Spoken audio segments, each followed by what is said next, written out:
remplit d'amour.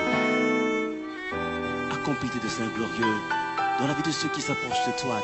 Tête inclinée, ma âme répandue, pour recevoir la part que seul Dieu peut donner. Je t'aime, Seigneur. Divine amour, je trouve en toi la joie de mon âme qui s'ouvre à toi. Il y a beaucoup de gens qui ont des paroles suspendues sur les têtes. Dieu a libéré la parole, mais ils n'ont pas saisi le rima. C'est lorsque tu comprends que tu saisis que le logos, la parole révélée de Dieu, le logos, c'est la parole écrite, celle qu'on voit, la parole que Dieu nous a révélée, la vérité de Dieu. Cette parole, elle est puissante. Hébreux chapitre 4, verset 12 dit que elle est puissante. Elle a la capacité d'opérer, de juger les sentiments des cœurs de l'homme. Quand tu entends cette parole, ça te redresse, ça te montre la vérité. Jésus est le Logos. La Bible dit, au commencement était la parole. Au commencement était le Logos. C'est Jésus. C'est lui, il dit, je suis le chemin, la vérité et la vie. Quand tu reçois les Écritures, quand tu écoutes les Écritures, quand tu médites les Écritures, quand tu comprends les Écritures, tu comprends les pensées de Dieu. En Ésaïe 55, à partir du verset 8, il dit, mes pensées ne sont pas vos pensées. Mes voix sont au-dessus de vos voix. Il parle du Logos.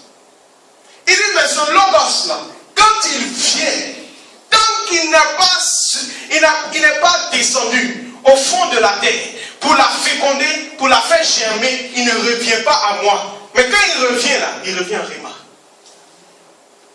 Le Réma, c'est la parole parfaite de Dieu. C'est une parole spéciale qui est libérée spécifiquement pour une personne à un moment donné pour accomplir un objectif bien précis.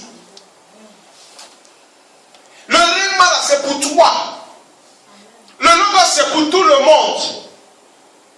Mais là, il faut que le Logos que Dieu a donné à tout le monde devienne un Réma pour toi dans ta situation.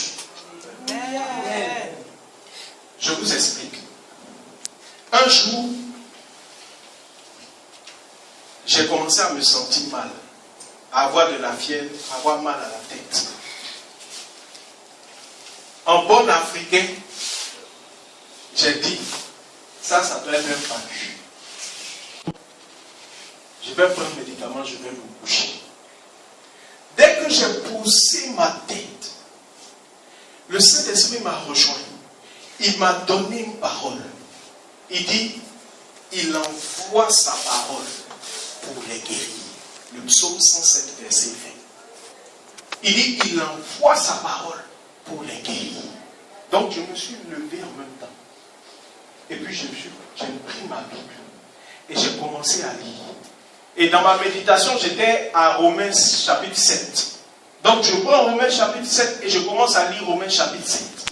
Romains chapitre 7 dit que tous ceux qui ont l'esprit de Christ, tous ceux qui sont en Christ, l'esprit de Christ habite en eux. Dites bien, c'est une bonne chose. Donc, comme j'ai Christ, l'esprit de Dieu habite en moi. Et je continue à lire, j'arrive à Romains chapitre 8, verset 11. Il dit, mais si l'esprit de Christ habite en nous, ce même esprit qui a ressuscité Jésus d'entre les morts est capable, à la puissance, de redonner la vie à notre corps mortel. Donc je me suis arrêté là. Il dit, on dirait que c'est là que le Saint-Esprit voulait m'envoyer. Je dis, Seigneur, tu dis quoi? Tu dis, si l'Esprit habite en nous. Mais tu as déjà dit que tous ceux qui sont en Christ, l'Esprit habite en eux. Donc moi, je ne pose plus la question, ce n'est plus si l'Esprit habite en moi. Si l'Esprit habite en moi, tu dis, cet Esprit-là, c'est le même Esprit qui a ressuscité Jésus d'entre les morts. Il dit, ah bon, ça, je ne savais pas, mais j'apprends. Donc, l'Esprit qui habite en moi, là, c'est lui qui a ressuscité Jésus d'entre les morts. Tu dis, de la même façon qu'il a ressuscité Jésus d'entre les morts, il va redonner la vie à mon corps qui est mortel. C'est parce que mon corps est mortel qu'il peut tomber malade. Mais comme j'ai l'esprit de vie en moi, l'esprit de résurrection, cet esprit-là redonne la vie à mon corps qui est malade. Donc je me suis levé. Et puis j'ai dit, mais donc la maladie et puis l'esprit de vie ne peuvent pas cohabiter. Les deux vont rester dans mon corps. J'ai dit, maladie, débarrasse. Quitte ici. Et puis je me suis couché.